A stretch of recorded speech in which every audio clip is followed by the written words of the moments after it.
shoot. Okay, I gotta set up. I don't know what I'm doing. I don't It's know all what to I don't know what file to use to like work on while you guys are talking.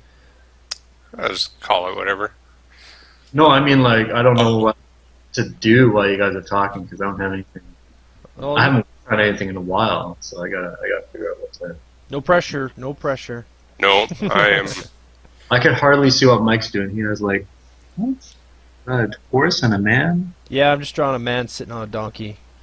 Just Oh, doing okay. some warm-up stuff What's or what, studies. Which is what are you doing, Owen? You're doing a me. Um, wow. I am doing a picture of an upside down hatchet Oh. and fitting it into a Tetris style shape. Huh? Are you working on a game right now? Like Yeah, yeah. So all these assets have to fit into these Tetris-y shapes. So I am creating new ones that need to get put in, and then I have to model them and bind them to spots on meshes. You know how you do. yeah. So are we starting or are we just? But I still have is- to open up the file. Oh, okay. Maya is like super slow. Everything's super slow. I think this may actually be pretty disastrous on my part. Oh, okay. Well, Whatever. Teach us about disaster. yeah. What? What the hell? Why can't I open anything? Apparently Ron Miller is online. Who's that? Friend of mine. Ah, crap. Control Alt Shift S. Yeah, you worked with Ron for a while, right? At Weta. Yeah, yeah. Well, we didn't work together though. He was No. all in his own room with his own crew. Oh, okay. I can't open up mine. He worked at he went to the same school, but he was 1 year Ahead of us. Yeah. ahead of us. Yeah. Or And months ahead of us. Well, he went to AMTC. mhm. Oh yeah. He did Softimage. Okay. Maybe we have to record right now. Yeah, let's record right now. This sounds pretty interesting. Okay. Alright. Well, Alright. Oh, shoot. Okay, wait. Where's my window? Oh, did I just close? we'll edit it in. Open broadcasting. Alright. Alright, recording. It doesn't matter. Yeah, well, Okay. I'm here with Mike and Vince again. Back again. Hello. Hello. Hello. And we are talking about people we know, apparently. School days. Good Yeah. stuff. It's actually it's funny you guys bring that up because I ran into a guy at a wedding that he went to AMTC as well, and he now is running his own prop shop out in Kelowna. So him and I, I knew him from ACAD briefly. He was we had a mutual friend, and yeah, I basically hung out with him and we geeked out about Iron Man props and stuff at the wedding. Our wives were pretty bored and annoyed with us because we basically didn't pay attention to anything else. It was fun. So then you win. I totally win. Well, most Yep. of the time you go to these weddings and they always talk, they talk about, same old, right? It was actually nice to have someone to talk shop with. But Mhm. yeah, he makes a bunch of neat stuff on, I think it's called Big Geek Props, and he has an Instagram page or something. And yeah, he makes mostly Marvel props, like he's got Captain America helmet. Like to sell for people, or Yeah, like does well, he just, yeah, he sells them. I guess he sells them. He makes a living at it, and Cool. yeah, his stuff's pretty good. He gave my buddy for a wedding gift, like an Iron Man helmet. So that was the ultimate wedding gift. I thought it was pretty cool. And yeah, no, that's sort of that. But So yeah, didn't make his and hers. no, Man no, helmets. no. But it's kind of funny because I went to AMTC because this guy was hired by EA right out of AMTC. So I figured, well, if he could do it, I can do it. And no, That's that good. didn't work out. Not the way I planned it. But yeah, no, he worked for EA for about 10 years. But But that's Cool. that's his life story. But yeah, no. Anyways, that's just my AMTC connection and all that great stuff. So Vince, tell us about you. We haven't talked to you in a while. It's been the Mike and Owen show, talking about stuff that scares Owen. So let's hear about what's going on in your life. Are you still in Montreal, or I'm still in Montreal. I'm moving back in about 4 days. So back? to Vancouver. I'm Oh, okay. up and getting everything put back. I mean, shipped back. So Are And, you? the contract's over then, and you're done? Yeah. I'll Okay. be moving back, and I'm not too sure what I'll be doing. Okay. I was kind of desperate and just took whatever. Okay. It was kind of unconventional. I didn't really have an interview. It was more like a chat with the owner, and she, okay, all right, we'll hire you. I'm like, what? All right. In Montreal or in Vancouver? It's in Vancouver. Okay, so you're going. You got a new job that you're going to back in Vancouver. Yeah. Oh, okay. Okay. Sorry, it wasn't clear there because you sort of jumped around a bit. Yeah. Is it doing roughly the same thing, or like? I'll be a generalist now. I don't know exactly what that means. Getting coffee and that kind of thing. That's a gopher. Oh, I'll be, I don't know, hopefully doing something in the texturing look dev realm, but it could be like stuff I've never done in a while, like animation or modeling or I don't know what else. Like What's the company? Scanline. It's like this Okay, I'm Yeah. not familiar with it. VFX company. Okay. They specialize in water effects, Okay. and they are actually, yeah, they did a lot of stuff. Like, do you guys watch Game of Thrones? Yep. Yeah, they did like, you know that last episode? You guys watched the last episode? I don't want to spoil Yep. anything. Yep. I haven't, but don't worry about it. You're not going to spoil it for me. I already know what's happening. Well, anyways, they did the. Are they whites or are they white? Oh, yeah, they're whites. Yeah, they did those zombie. The White Walkers. Like the skeleton ones. Yeah, the skeleton ones that jumped out of the. Oh, that was it. They did a good job. Yeah, like they did all that. Oh, good stuff. Well, I'm gonna shamelessly plug and say, Vince, if they ever need a artist or a storyboard guy, throw my name into the hat. I don't think I have any. No, any you have no clout yet, but you never know. I'm throwing it out there. I'm shameless. It's all about who you know in the work world, so that's pretty cool, man. Well, that's good. And you're going back to Vancouver. Are you stoked to be going home, or? Here's the thing. I don't know what you guys think of me, but I'm normally not very excited about anything. Okay. So I'm just like, whatever. I'm just moving back. Most people seem to think I am unhappy moving back, but I am actually quite happy. I sound unhappy because I'm not, woo, I'm going back. I'm just like, all right, I'm moving back. Yeah. Well, no, I don't know. Is it normal for guys to be bouncing around contract stuff? Like, is that just the way it is in the business? I think that's, that's natural.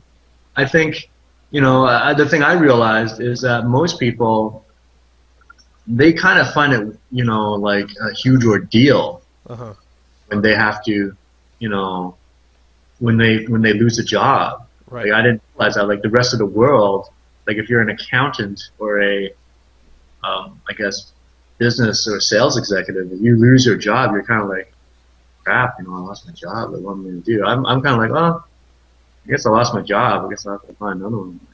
Well, except for it just runs out. Like, you knew it was coming, right? It's not like they went, Vince, you're done.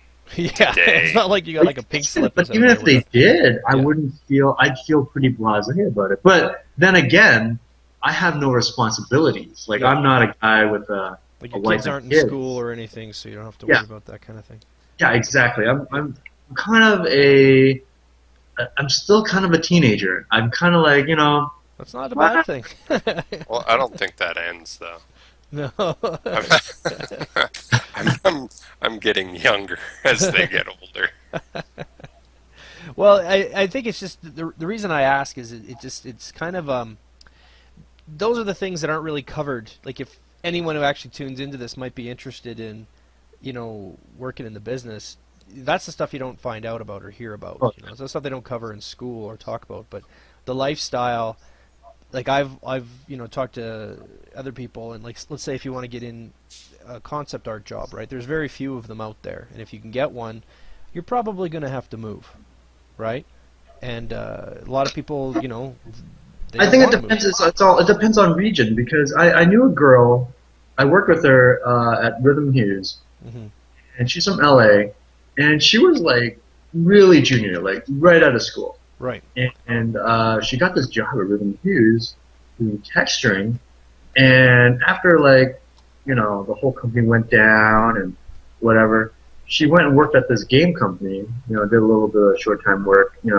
She bounced around LA. And strange thing is, I guess, because it's LA and it's all heavily movie based, she's now working with J.J. Abrams doing concept art on Star Wars. And I'm like, wait a minute, you were just a kid out of school last time I talked to you. That was last year. Like, what the hell? Like, lucky duck. She must be pretty good, or just right place, right time. I guess. Really, it's about region. Like, really, if you're in LA, I guess, you have a lot more access to the right people, right? Well, I think that's in any business. Location, right? Like LA, LA, like publishing, New York, LA movies, If you want to get movies in video games in Canada, you're looking Toronto and Vancouver, really. Those are the big spots, I think. So, good for her. That's cool. What's her name? Brittany Drew. Brittany what? Drew. D-R-E-W? Yeah. Okay, cool. I'll have to look her up. Brittany Drew. You just People plugged getting her. plugs all over. I know. Plugs for everybody. We get plugs. Say that again. Say it loud. Say it proud. Spell it out. It's funny. I don't think she needs plugs at the moment. Well, it's funny because I was Plugged just killing time waiting for this us to get going, and I was they've got all those internet sites where they new pictures from Star Wars, 40 pictures were released, and blah blah blah. So I was checking out some of those on-set pictures of things for the new Star Wars movie.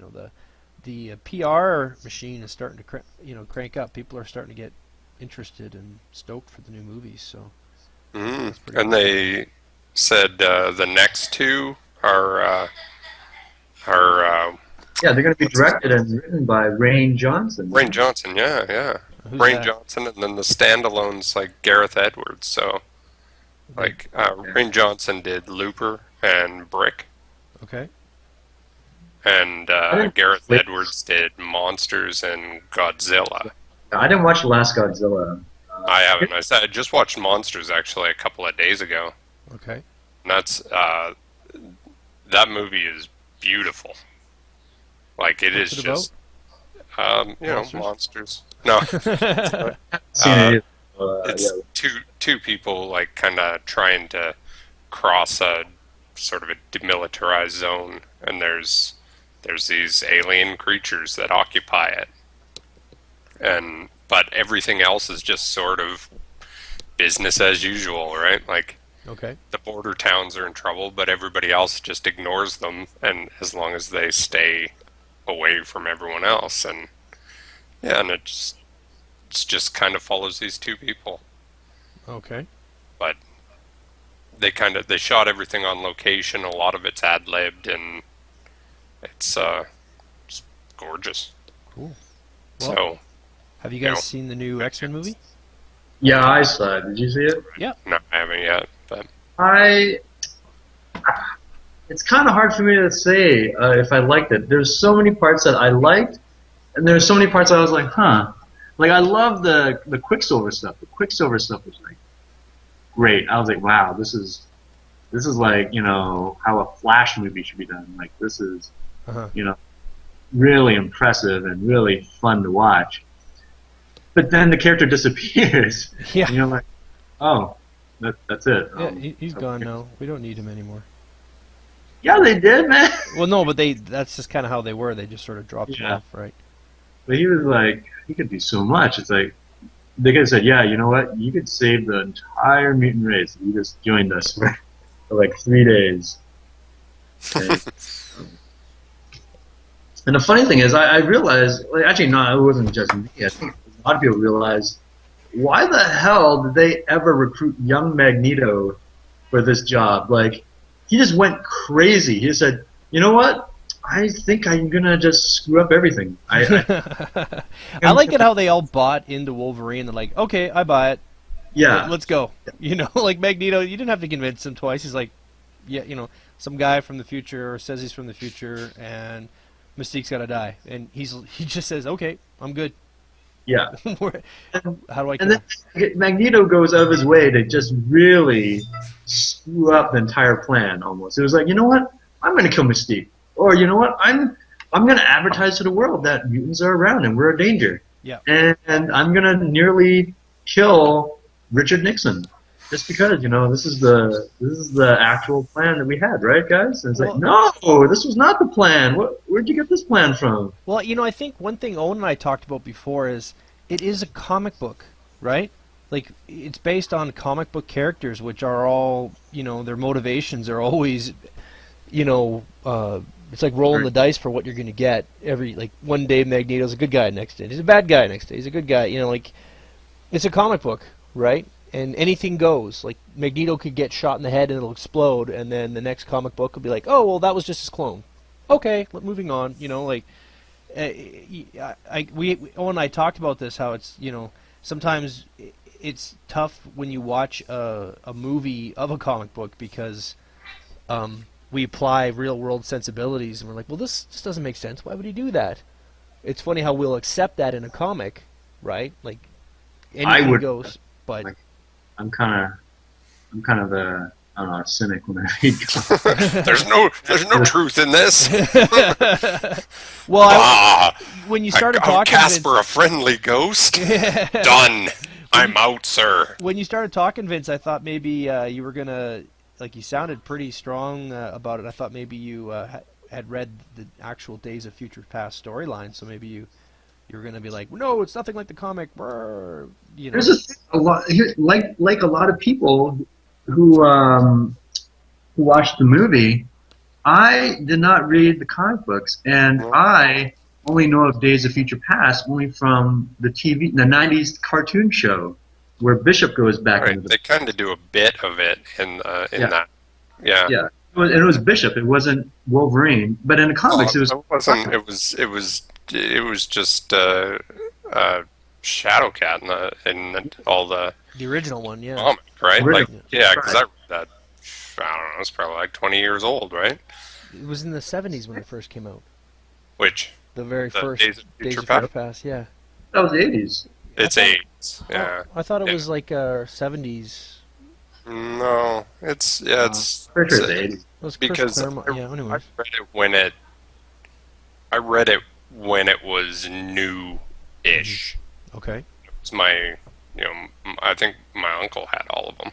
And I read it from his collection, so yeah. So it was...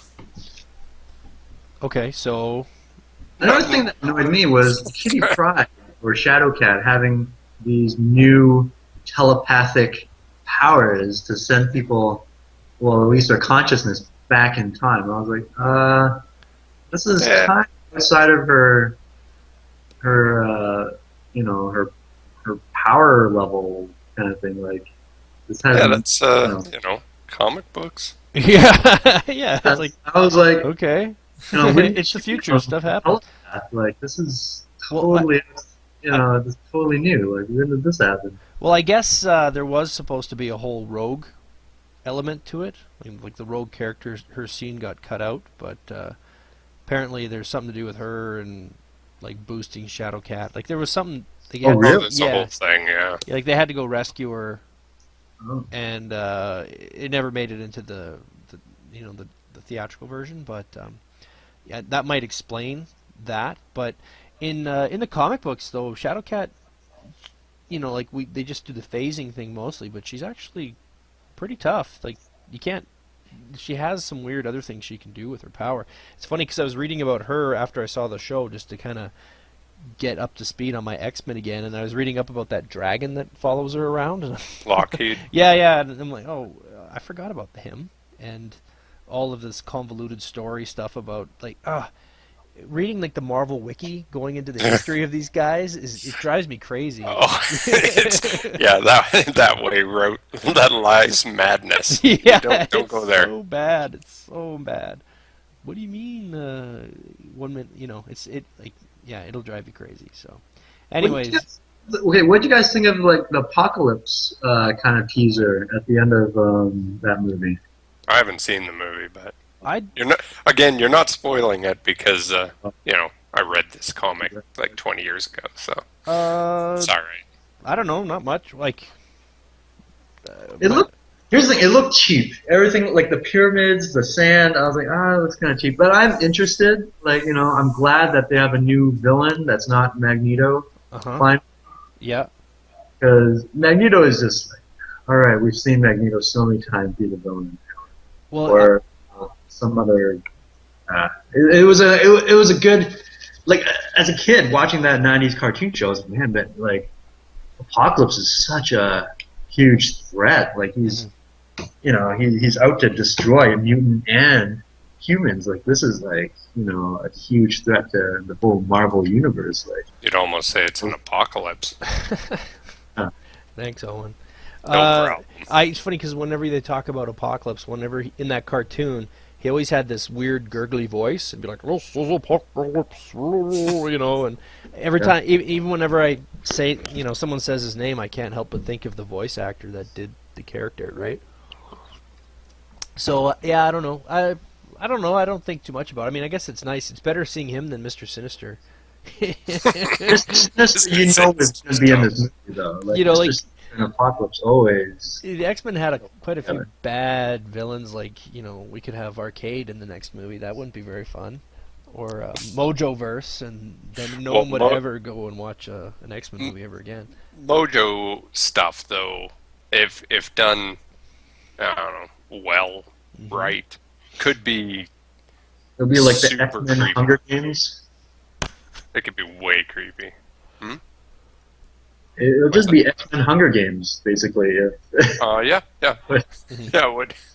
Except for then you gotta have, what's his name? Three-finger dude. Longshot. Longshot, the most 80s of 80s is characters. Yeah. Longshot would be kind of fun. Him and Justice. Justice is the most 80s of Marvel characters. Oh, and then everyone's got to have metallic skin. Well, that's late. That's more early '90s. So, but they had all those guys like late '80s, early '90s. Anything Mark Silvestri did had to have metal skin, uber rendered arms, and mohawks. Lots of mohawks. Did he draw Cyber? Yeah, I think he did Cyber and all those ones. That was foolish. But So I take it Vince wasn't too happy with it then. He was sort of... No, I liked it. Like I said, it's hard for me. I like it, but then I also don't like parts of it. I thought it was very well done. I don't... I guess here's the thing.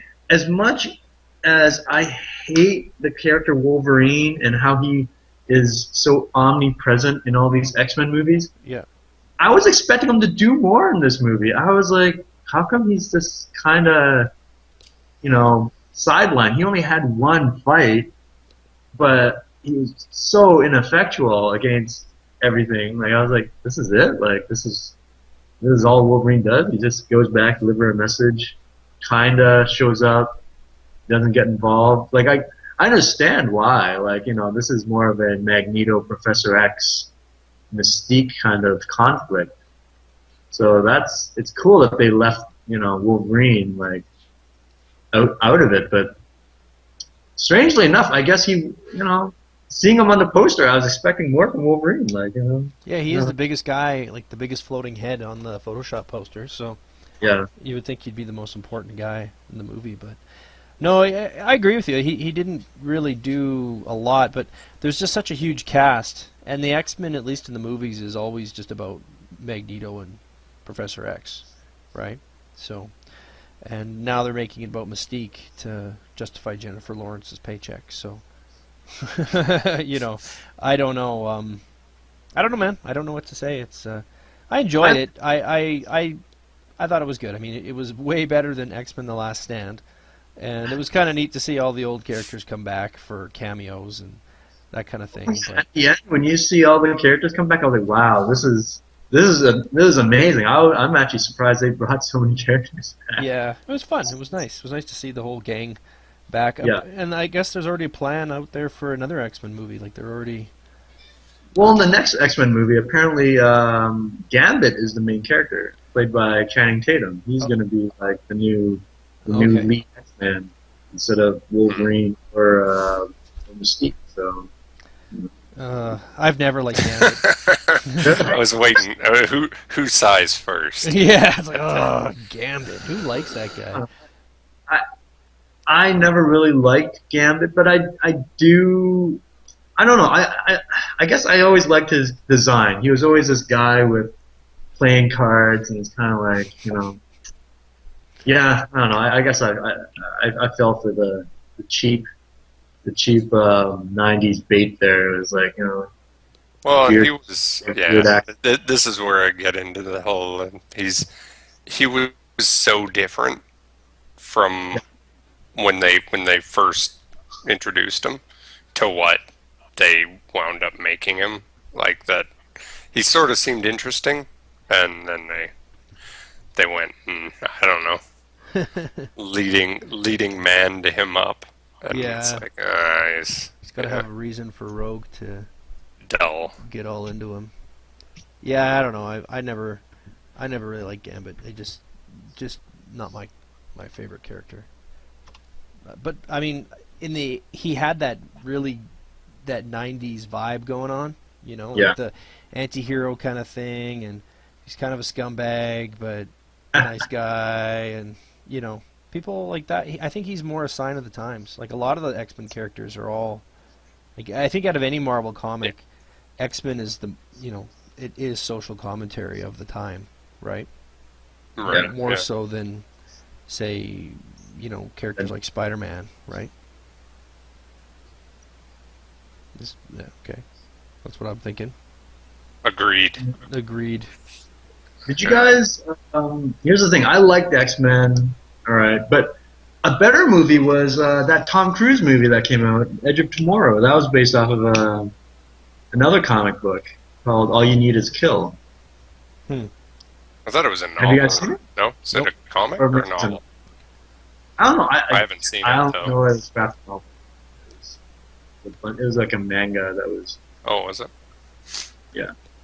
Nope, Okay. can't say I saw it, Nick. I mean, Oh, you got to see it. It's really good, actually. I actually liked it a lot more than X-Men. isn't it just like mechs and things? No, it's kind of a combination of Groundhog Day and I can't. I guess Groundhog Day, good enough. Groundhog. The Bill Matrix. Murray in it? No, but you got Bill Paxton. Okay. There's a Bill in it, He's- so it can't be that bad. Yeah, No, he's good not bill. the villain. That's a good bill. He's not the villain. But basically he's just. I don't want to spoil it for you. You got lucky. Like he's basically reliving the same day over and over again, trying to save the world. But he's not the typical Tom Well, Cruise that much character is in where the he- trailer, but Are you Yeah, sure he's- he's not the typical Tom Cruise? I didn't think Tom Cruise could So- do anything but Tom Cruise.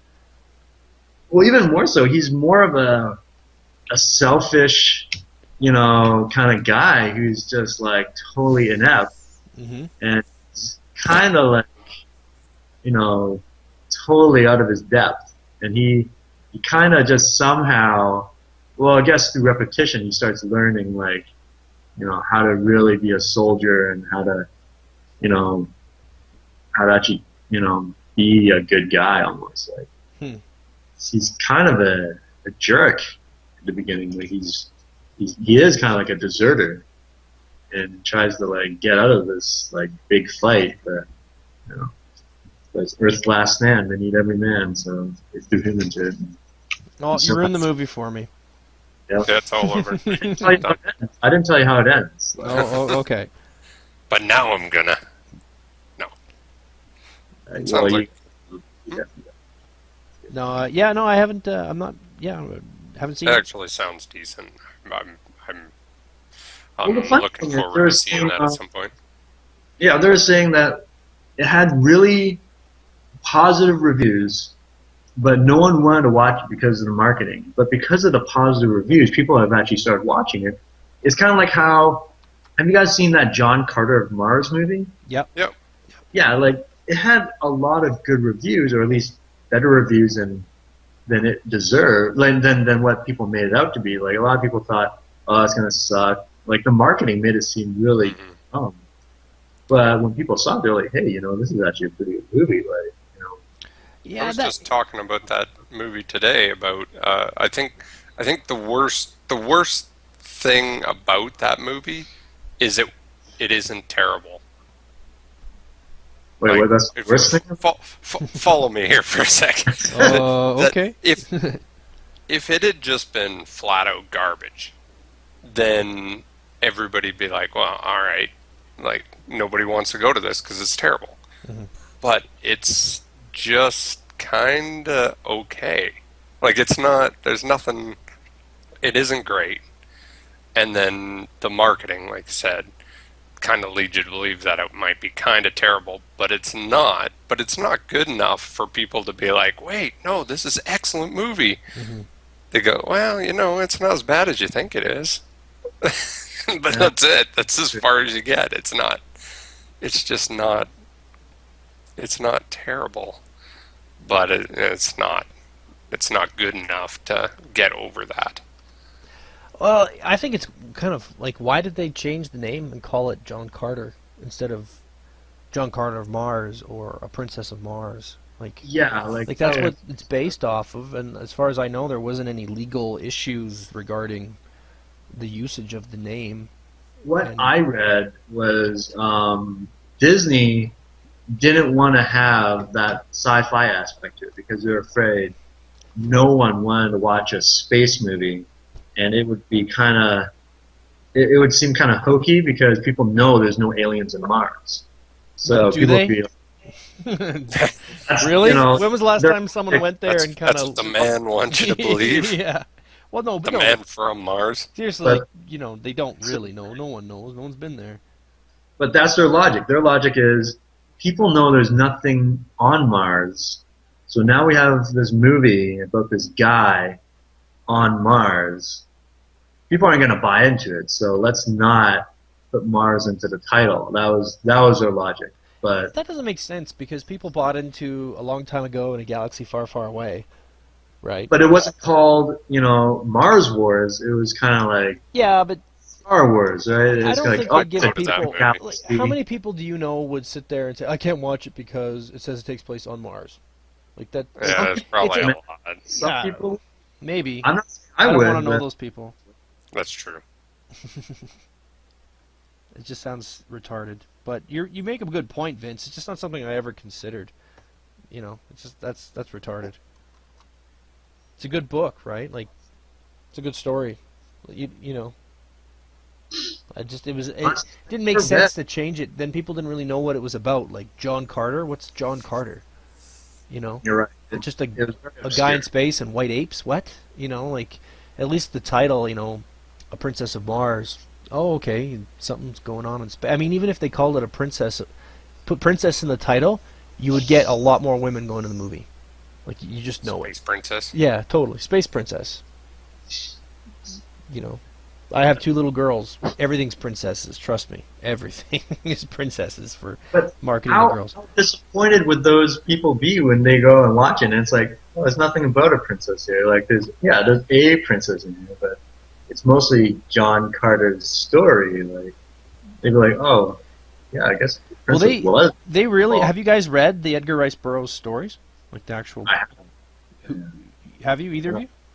I read I don't remember which one I read. The first one? I read one of them. Okay. No, there's how many of them? There's like 3 of them. There's actually quite a few, I think. I think there's Is more. there more? Yeah. Yeah, there's like Well- 4 or 5 books. Yeah. That he wrote? Because there were some other ones other people wrote. No. Oh yeah, Maybe there's I'm a missing that. ton. There's comic books that are still going now, right? Right. But, Yeah. the first one is I think John Carter of Mars, or a Princess of Mars. I don't know. I have it. You can borrow it. It's a good book actually, and the movie was pretty faithful to it in some respects. And I mean, it's a classic. It's a classic book. It's great, and they didn't do a bad job on it. And like that's, I think, going back to what you said, Owen, is like it's not a bad movie. Like, it's almost like they torpedoed it for some unknown reason. Like Disney spent millions of dollars to make it, but they didn't spend millions of dollars advertising it. It's almost kind of like a half-hearted effort, you know. It just like they fell flat for whatever reason. It just, you know, it is a good movie. They had a pretty good cast. They had great effects. It was a classic book that sold millions of copies. You know, there's so many IPs attached to it. I mean, it's just a license to make money if you handle it properly. And it seems like Disney just went, you know, we don't really want to do this anymore. It's almost like their management changed. Or maybe it was around the time they bought Star Wars and they said, you know what, we don't want to push this anymore. Maybe we want to just go into Star Wars. Like, maybe that was why.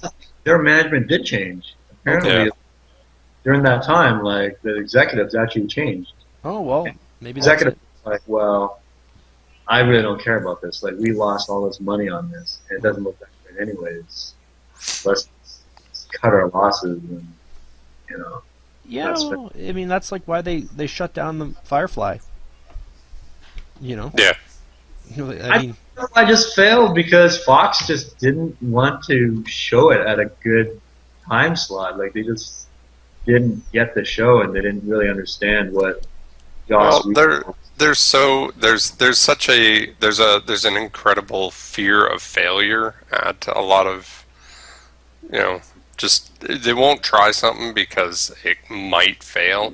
Like I read just recently, the executive that greenlighted Lost, lighted, I don't know. It was, the pilot was super expensive, so they fired that executive. Yeah. For greenlighting Lost, like mega hit TV show. Oh, massive, yeah. And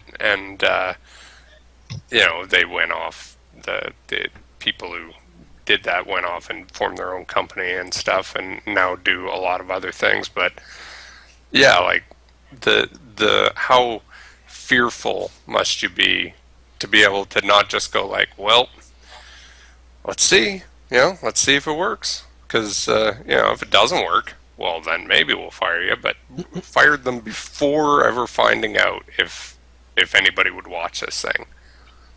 Like, just bonkers. I think they wound up getting some money after the fact. But, you know. I don't think the guys, like the people in charge of in the movie theater, these movies companies, really, they're out of touch, I think. Yeah, like, well, it's something for sure. It's poor management, you know. In so many cases. Interesting, related to the movie industry, but on a different note, I listened to an interesting, I think it was a TED Talk the other day, and it was a woman talking about copyrights in the fashion industry and how there is zero copyright, right? Like, you can copyright a trademark like Coach or Chanel, but you can't copyright a garment or a pattern or that kind of thing, right?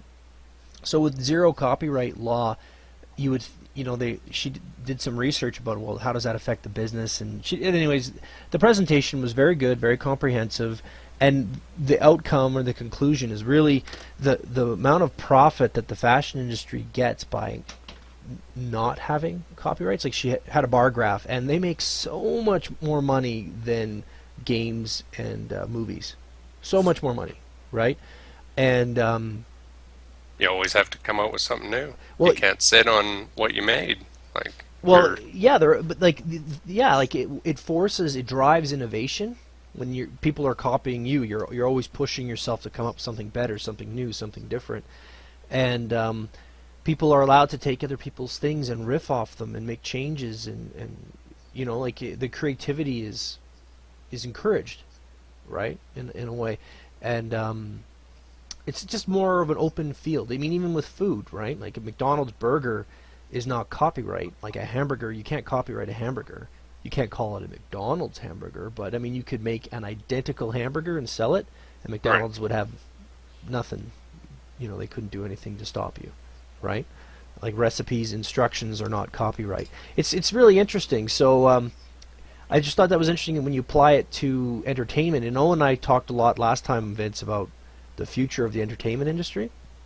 And we talk about all this inept management, this ass backward, 19th century thought process when it comes to making money, right? Like the business model for movies, like so they invest $70 million on making John Carter of Mars, and they get everything wrong, from like the title they get wrong, and they invest all this money, and then some new manager comes in and says, you know what, I don't want to do this anymore, and they torpedo it, right?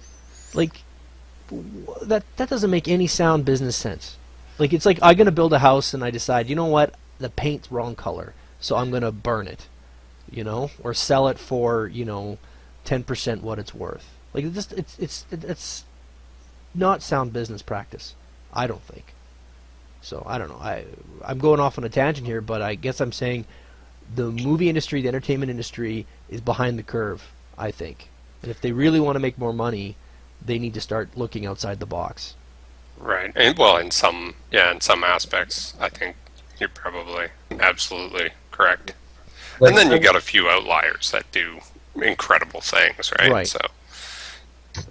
Well, like the way I look at it, like movies, I guess I look at it as movies are never a great investment. So anyone who's thinking of going, I'm going to make $1 billion making movies, it's like, well. Says the guy who makes money from movies. But seriously though, like these movies, a lot of movies fail for a reason. Like they're just not very well written, not very well directed, or they're just poorly marketed. And like you said, you spend like $70 million on it, and then see nothing come out of it. So, why would it's not a good business to ever invest in. So I don't know why they look at it as, well, we're going to make all this money from movies. Like when I was a kid, I thought people that made movies because they just wanted to tell a story, or they just love making movies, and it's like their passion. They just wanted to, show people stuff, like, an idea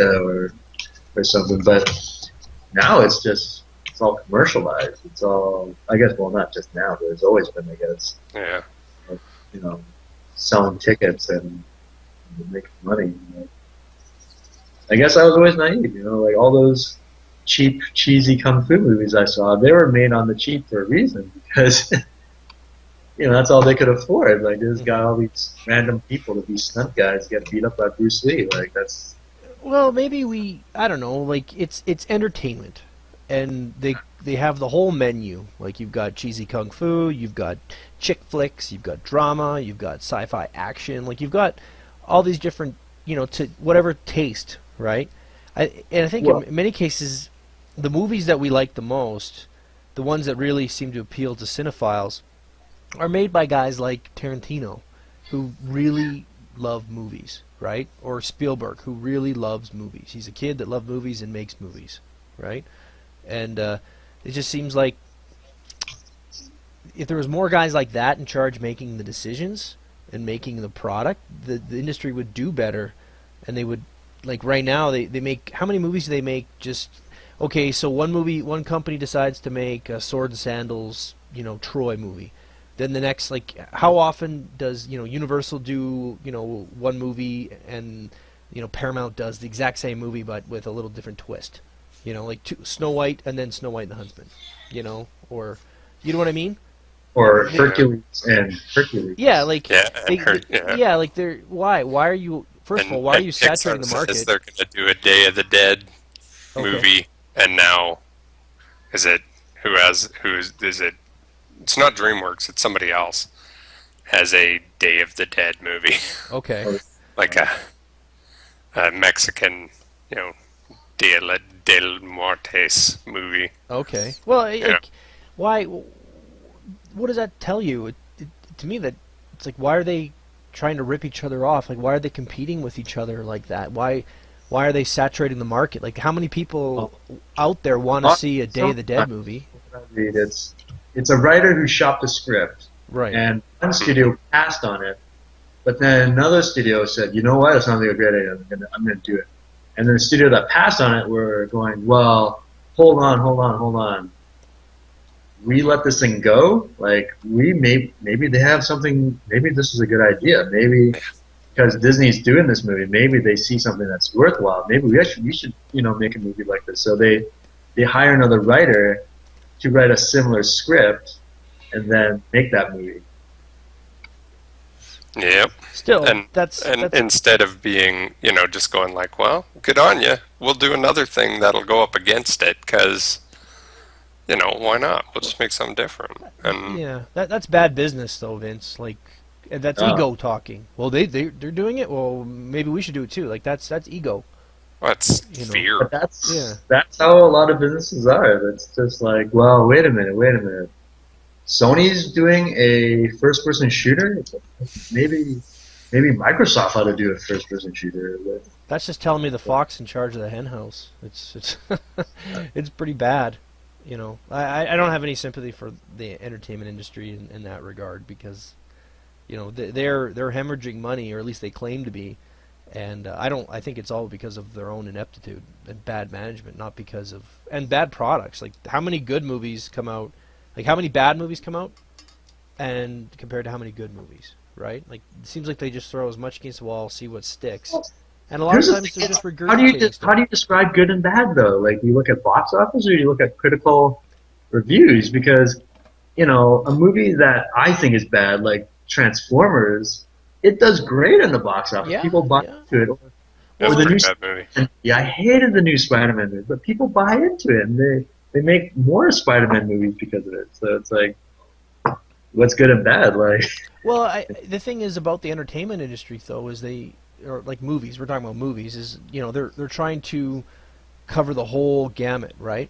But their methodology is chaotic, right? I guess that's where I'm going there. They don't have a plan. They just start throwing money at projects, and eventually they get made. Some do, some don't, and it's chaotic, right? Like, and the John Carter is a great example of how poor management, torpedoed a movie, which could have. I think they contracted to make 3, and then now they're never going to make another one. And that's just, to me, that's just bad management. Like if you have a plan, you stick to it. Go with these things, and they follow trends. Sure, like people, Transformers movies are nothing but explosions, a good-looking girl, and that's about it.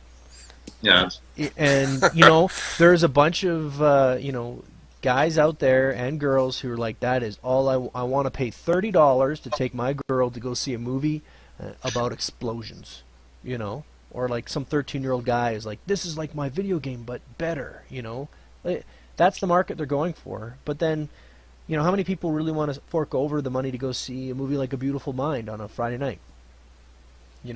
Like not many want to go see a drama. Like they have to cover the whole gamut, but they just make a lot of bad. Like that Hercules movie was terrible. I didn't see it. Oh, I'm waiting for the one for The Rock. Just because. Oh, I haven't seen the one that came out. It's just terrible. Or have you seen any of the Percy and the Olympians?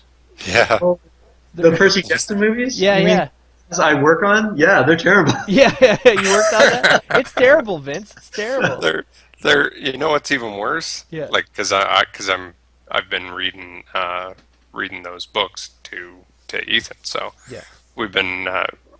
The books are all right. They're not fantastic, but they're okay. Mm-hmm. The movies are terrible, mm-hmm. and then they take out characters and then they change them, mm-hmm. and it's just like, well, you just broke it. You just broke something that was kind of only half working as it was. Yeah, yeah. Look like TV movies, and honestly, it is like what you say. They're basically grasping at straws. Like they go, hey, Harry Potter did great and Twilight did great. What other young adult novel can we adapt to make a series of movies out of? And they hit gold with, Hunger Games. And with Percy Jackson, it's a dud. Like you said, why'd they make a sequel? They're barely working already. So why why make a movie out of a novel that's barely any good? Why not take something really? I wouldn't say like it. They're not. They're not bad. Yeah. They're just not. They're not. It's not Harry Potter, right? Like it's just not to that level, and but nothing. Not everything has to be. But then to take that same story and be like, you can take a story that's good enough, and then you go ahead and you make E.T. out of it. You know, like that. The story for E.T.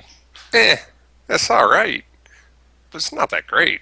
Well, but the movie was fantastic, right? Like because they just hit on the right moments and did the right things. Well, I think E.T. came out at a good time. Well, that's true. Yeah, I think they had a quality team though, right? Like really, that was a Spielberg thing, right? Wow, and it's the Percy Jackson movies. They hired Vince, right? So oh, poor Vince. Yeah, I'm sorry. I don't like the actually. movies. Well, you know, like the effects didn't look bad. I'll give you that much. No, they look terrible. Have you? Oh my god! That Minotaur costume in the one, I was like, what the hell? You know.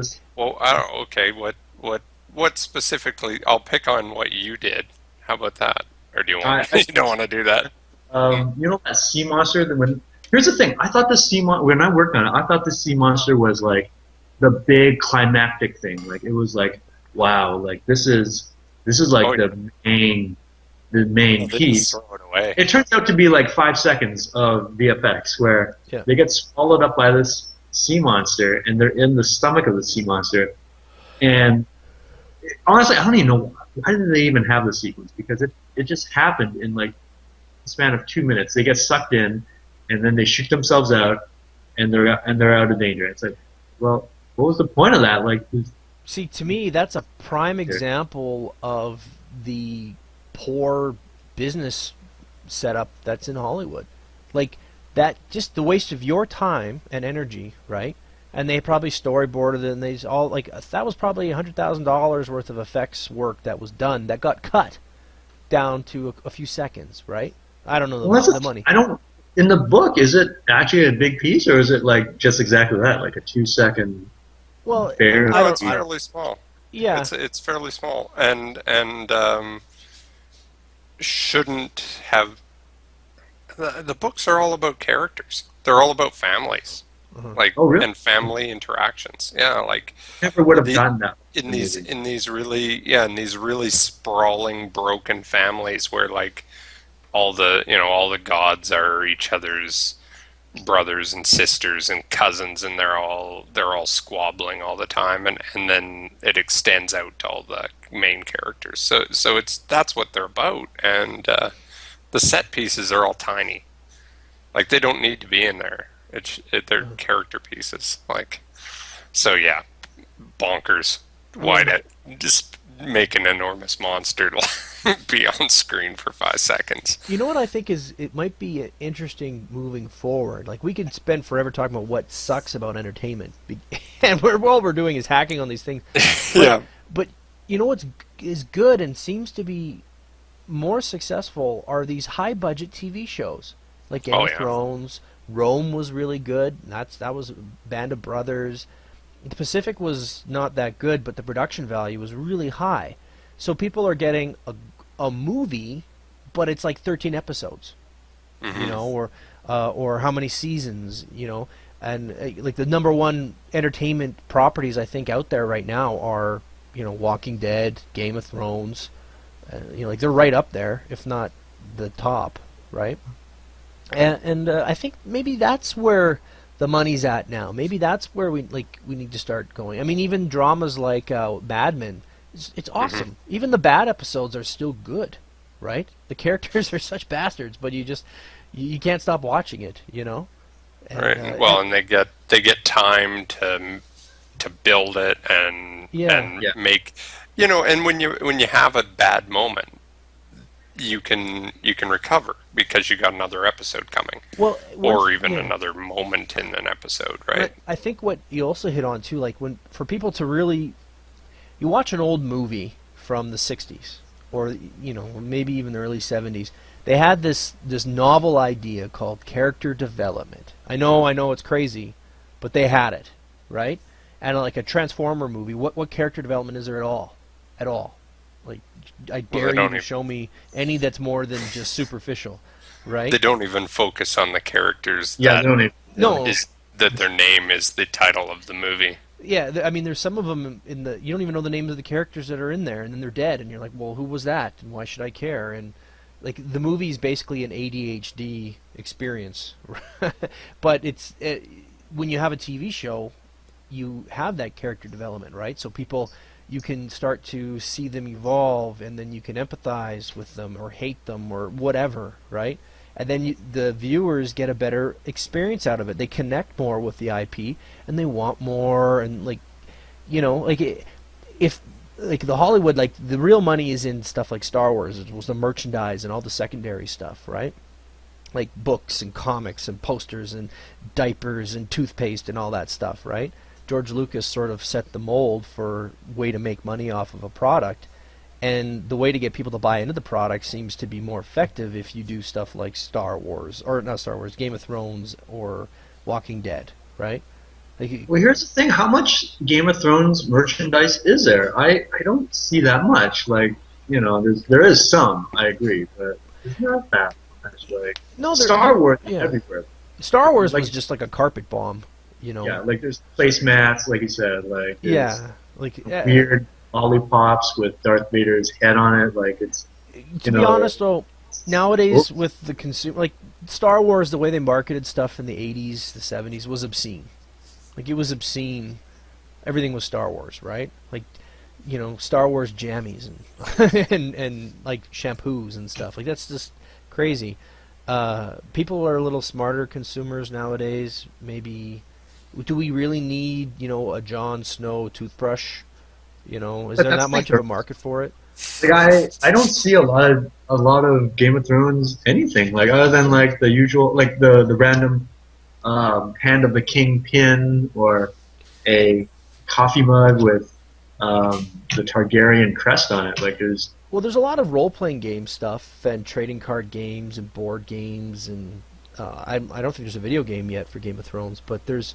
I think there are a few. I think there is. Yeah. And there's a story one coming. Yeah. Yeah. So I mean, there is that. You're right. There isn't a lot of merchandise. Walking Dead. There's action figures. And there's 7 million things for Walking Dead. Walking Dead. You can go into like I was at a camping store the other day, and they had the Gerber weapons that are in The Walking Dead, like those knives.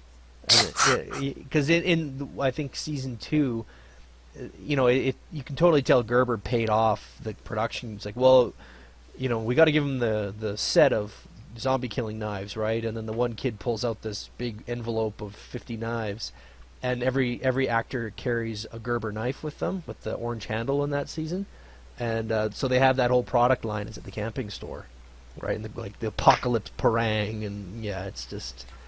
You know, like so. I mean, they may not be familiar with camping equipment, but Gerber, as in the baby food makers, or is this a different? No, it's a knife manufacturer. No, they make knife stuff. I say baby food, like yeah.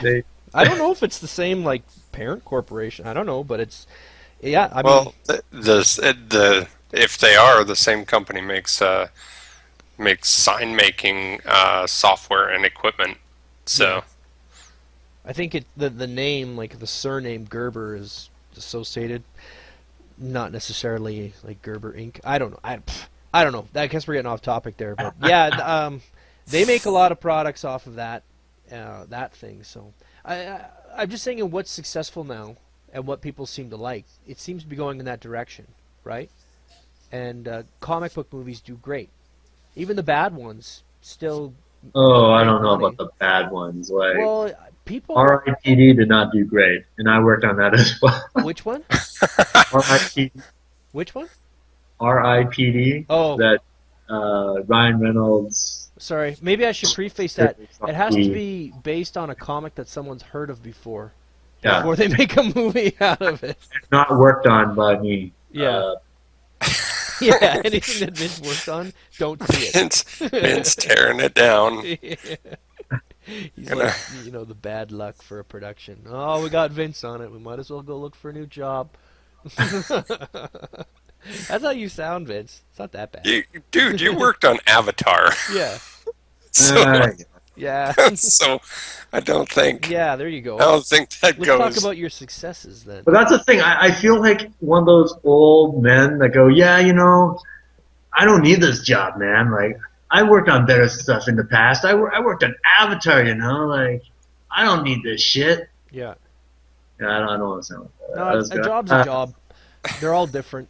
You got some good ones. The thing about Avatar, though, it wasn't a great movie. It just no, it wasn't. It was all hype. It was all back freaking to that. What? People were like, oh, "This is the first 3D movie. Like, I gotta watch this." And it's James Cameron. Like, yeah, but the thing is, James Cameron doesn't make bad movies. He just the craftsmanship was at a certain standard, right? Like, it's never going to be less than an 8 out of 10. Yeah. Like, I don't, and I guess that's if they had more teams like that working on movies, like quality, like, okay, there's a little bit of integrity to the production. You're going to get a better return on your investment, and that's why people see Tom Cruise movies, because they know they're going to get a decent movie. I think that's why they make Tom Cruise movies. Yeah. Because people will watch Tom Cruise movies. Yeah. Right? As opposed to a John Carter on Mars, people are like, yeah, I don't know. It's like, it's a property no one knows of, and we got this actor that no one knows of. So if it had just been that's just not even bothering. Of Mars, it would have been a totally different situation. You know what was a terrible Taylor Kitsch movie? The Battleship. Oh. That movie was awful. He kind of had a 1-2 punch there, eh? Yeah, he did. That was like a bad year for him. I think I'm not that bad. Ever since, like, Pardon I me? think because of those two movies, he's kind of had a hard time getting work on. No, he was in that Lone Survivor, and they made a lot of money off of that. Survivor. Is that World War II? No, it's the book. It's based off of a book called Lone Survivor, and it's about Navy SEALs that. Yeah, they're in Afghanistan. Yeah, basically the patrol that went wrong, and only one man survived. And anyways, he plays a guy in there that won the Medal of Honor. So I think he took a major pay cut to be in the movie, but the movie did quite well. So I don't think his star power has faded at all. I just think at the time he was Hollywood's it man, and they're just throwing scripts at him like, make this movie, make that movie. Same like the guy who plays Hawkeye in. Jeremy Renner. Yeah, like he made that terrible Hansel and Gretel movie. The movie's terrible. Okay, here's the thing I recently found out. Did you work on that? He acts as a hobby.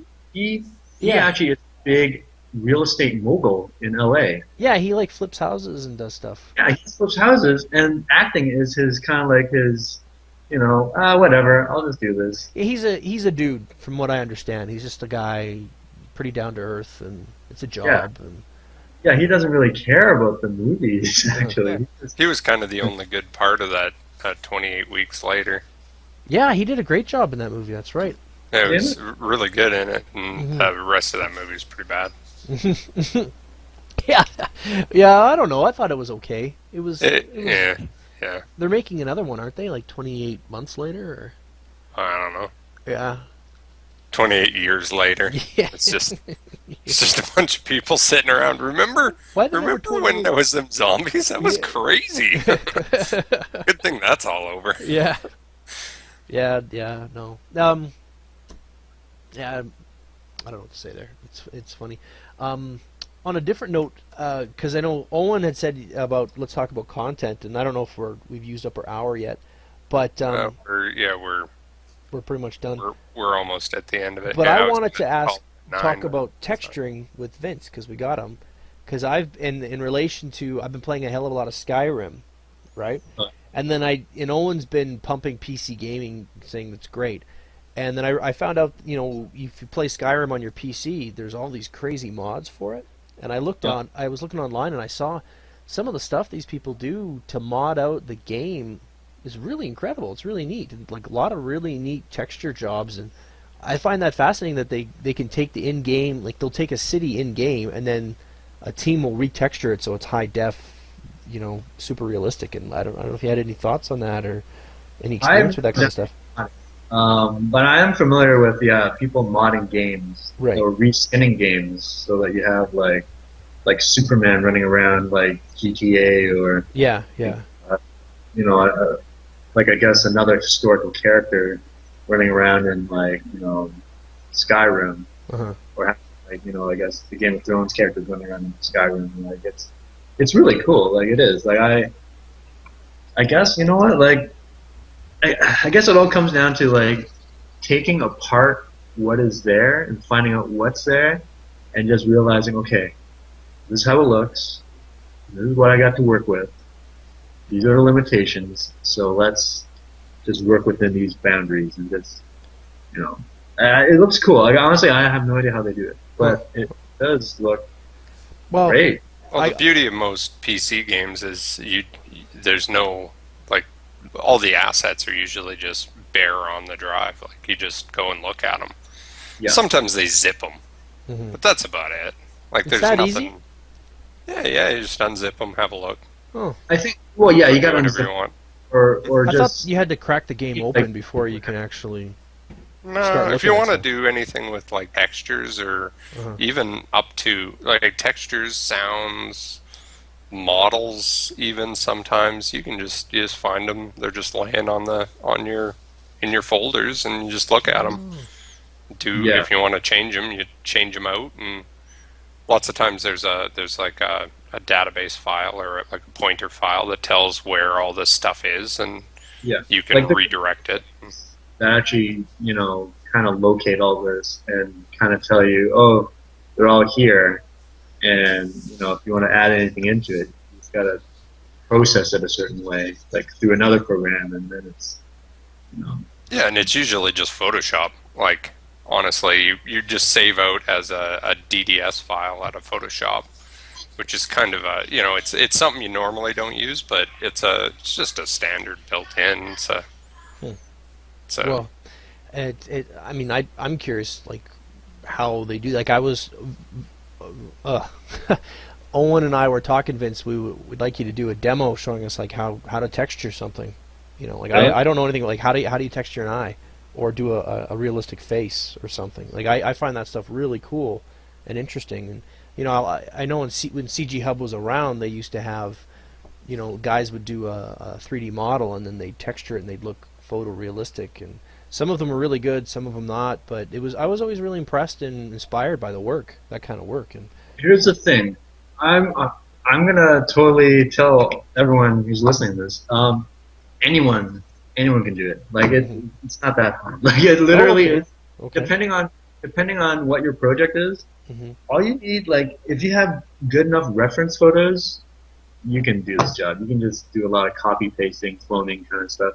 Like the stuff I'm realizing now, working on like project I'm working on, is learning how to actually paint, like actually not use any photos and actually paint like little pores, little wrinkles, little veins into everything, and that's getting a lot more interesting.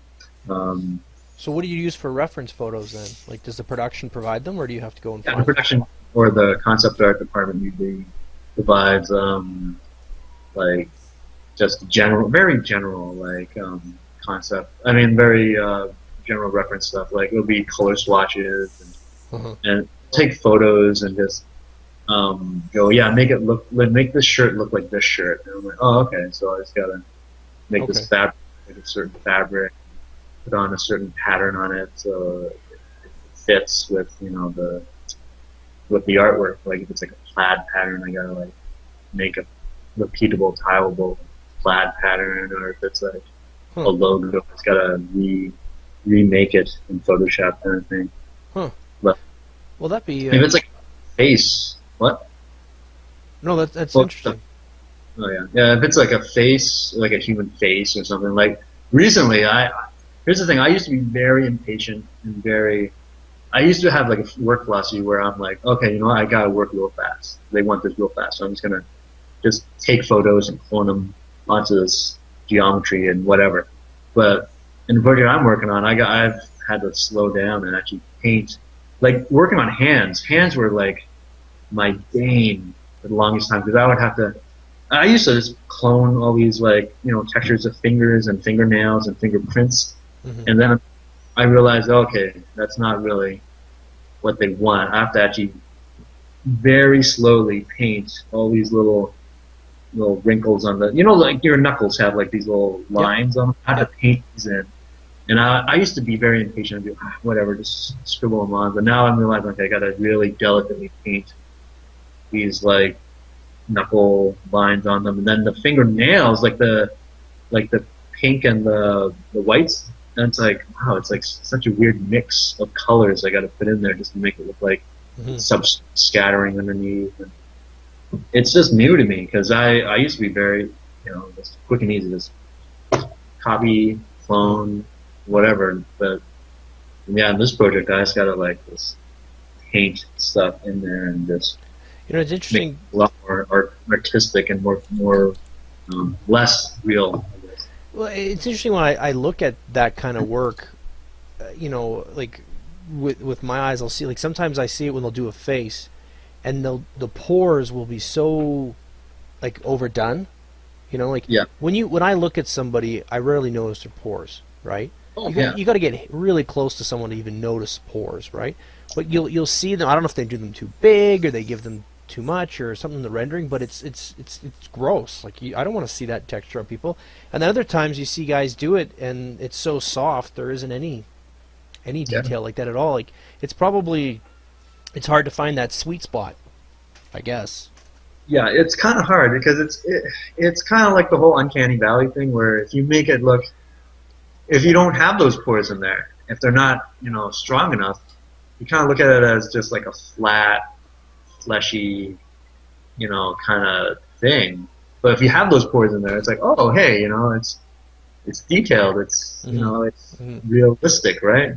But like you said, you have to strike that balance, and yeah, even though we naturally don't go, hey, you got really big pores there, Mike, like, but in a movie, it may just register because it's, you're on screen and your face or your character's asset is, huge. It's like, really close up, and you're like, wow, hey, look at that. That looks like a little face up there, like it has all these pores. Even though realistically we never see that because you never have an actor without makeup. Because that's a thing that we don't realize, or at least I haven't realized till now, is that actors all have makeup. Like when you actually see an actor on screen, they kind of look flawless because of the makeup already. Like it's already kind of caked on there. It's like Starship Troopers. They take their helmet off and it's perfect hair after they just fought a bunch of bugs, right? No, I what's one thing at convention? I don't know. I think Owen and I talked about this before, and I know, like in relation to my end of things, like the illustration end is. Viewers have a preconceived, like there's almost a language that's been evolved as to what they want to see now. Like the human form should always be perfect. Heroes should have abs. Everyone has perfect skin. Everyone is 7.5 heads tall. And three heads wide. Like there's all these proportions and things that people have come to expect. And there's times when I'll illustrate someone who looks just like the reference, and people will tell me it's wrong. And I'll say, no, it's not wrong. That's exactly what the person looked like. They say, well, it doesn't look right. Something's wrong. And really, they want the person to look idealized, like in a fashion magazine or something. And it's interesting. It's a little frustrating because it kind of stifles, creativity. Like depending on what you're like, if you're trying to tell a perfect world where everyone looks great, or some kind of fantasy or a Marvel comic or something, that's fine. But when you're trying to, depending on what you're trying to depict, if you're trying to depict a world with variety, like say a Skyrim world, right, or like you're trying to recreate a faux reality, you want to have that variety. That's what makes it, that gives it that texture and that flavor. If everyone looks the same, it'd be boring, right? Yeah. The funny thing is, like I'm, like for a while, like even now, like I'm normally, well not normally, but I've been assigned a lot of like black characters, a lot of like African American characters. And the first character I did, I made him like not really dark. I thought he was a reasonable like tone, but the art director was like, "No, I need him lighter." I'm like, "Lighter? Like this? All right, I guess I'll lighten him up." And I had to lighten him up till he was really light. I was like, "Wow, this guy doesn't look black anymore. He looks like a really tanned guy. Like I don't know about this." And yeah, like there are like black people in our company too, and I kind of look at them and they go, "What do you guys think of this?" This is what you guys, and it is like what you said, like they're kind of idealizing, Yeah, actually, their image, and it's like, it's funny because I work for a company, and I have the same challenge. Whereas in this fantasy setting, it's like 9 billion years from now, and there's only one human race. There's not, different human races, and they all basically look like they're mixed African heritage, right? Like the reference it's funny because in this world, everyone looks like they're from Brazil.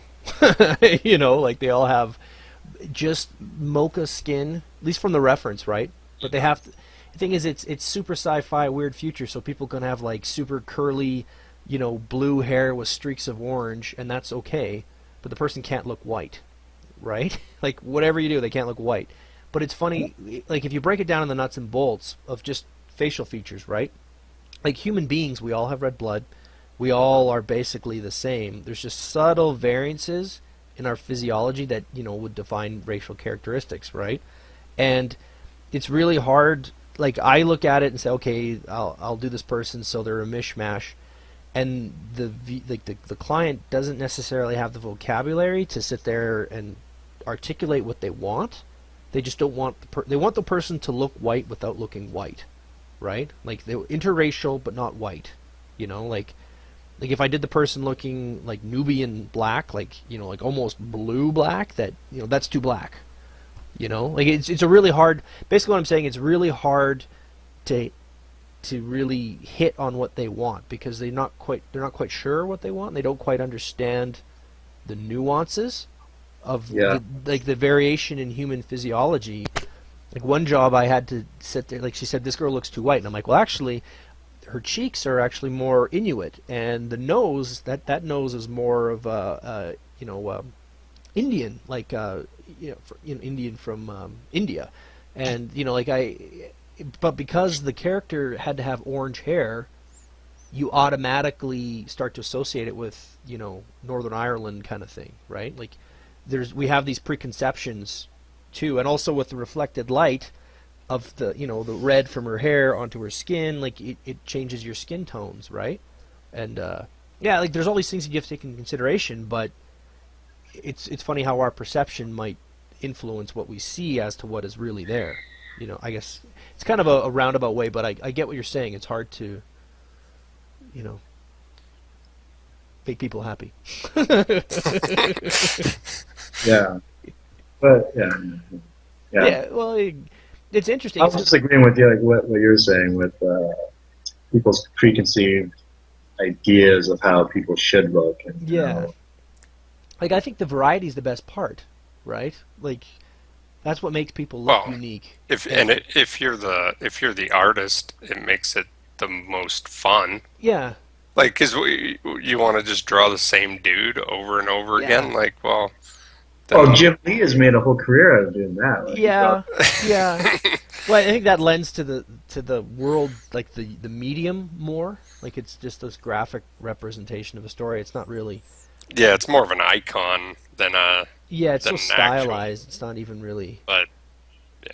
But no, I mean that's a good point, Vince. But I don't know where I'm going with that, but the variety, like some people think big lips are sexy, some people think they're not, right? Like what is beauty? Like I'm working on a fantasy IP right now, and the client articulates it as mud and shit fantasy, right? And his not world, the beauty part, but no, like okay. His world is like, okay, because fantasy started out like D&D was, okay, let's create the Middle Ages, the Dark Ages, medieval times, and then have a little bit of magic and stuff and let's go, right? But it's devolved into, everyone's beautiful, epic chain keenies, all this sort of, people have swords that are, bigger, like 8 feet tall, and like there's all these things that have gone into what is mainstream fantasy now that is really kind of, silly. It's basically the World of Warcraft. Yeah. Like, World of Warcraft kind of made it all like fluorescent, brightly colored, very and so his product is about, okay, this is what it would really have been like in the Dark Ages, and you have to go and quest, like what, where money doesn't really mean anything, food is more important than money, right? And like just that kind of stuff. So everything is dark and gritty, and people don't have, like, if you have a chainmail shirt, that's the best armor you're ever going to get, kind of thing, like.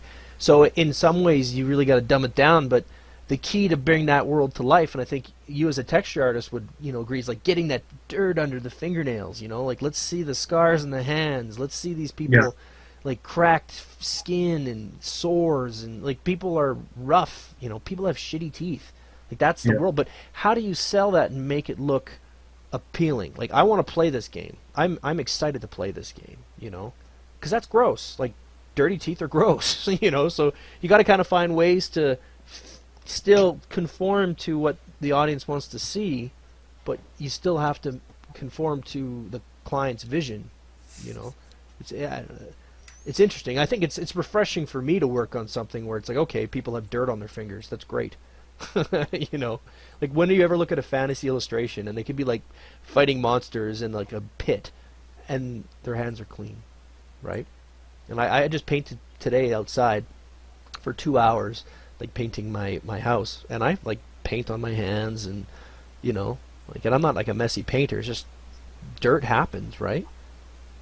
So were you actually doing were you painting your house? Yeah, just painting the house. Just. Oh, okay. I thought you meant like painting, like, No, yeah, mural on my house. No, I'm just I guess I'm just saying, like, that kind of texture is what blends reality, right? Like these people have actually lived and they do things, and that I find is missing in a lot of contemporary illustration, right?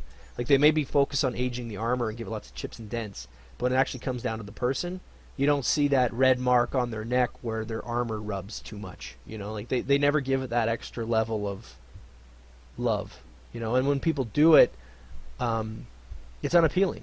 You don't want to see your hero with a rash, right? But that's the stuff that kind of I find that interesting because it's different, I guess. So maybe as a project, I'd like to see you texture something, Vince.